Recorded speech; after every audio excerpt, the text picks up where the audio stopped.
C'est une flûte construite par l'atelier Rudall & Cart, très semblable à celle que jouait le compositeur lui-même, que j'ai choisie pour enregistrer la suite mythologique de Leonardo de Lorenzo. Réalisée en bois de caucus, elle est équipée du système BUM sous sa forme moderne avec la clé de sol dièse fermée.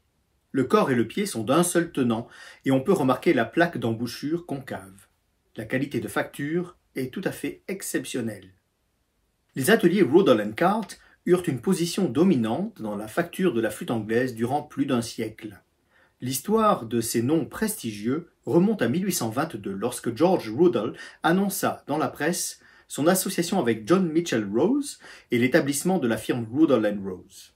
Très vite, leurs flûtes à 8 clés, ou davantage, se firent connaître par leur excellence et rivalisèrent avec les firmes Monzani, Prowse ou Clementi, au point de les supplanter.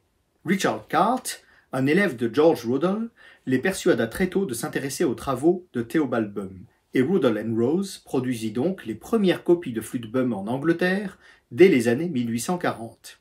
En 1852, Cart devint un partenaire à part entière et la firme prit le nom de Rudall, Rose & Cart et en 1872 devint simplement Rudall & Cart. L'entreprise grossit pour devenir extraordinairement prolifique sans pour autant sacrifier la qualité de fabrication.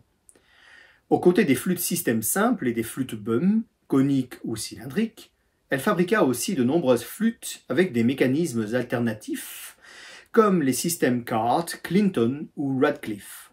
Cette flûte, qui porte le numéro 5667, a été fabriquée en 1914.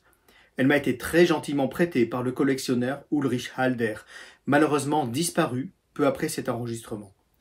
Je souhaite dédier cette suite mythologique à la mémoire de cet homme délicieux, passionné et généreux.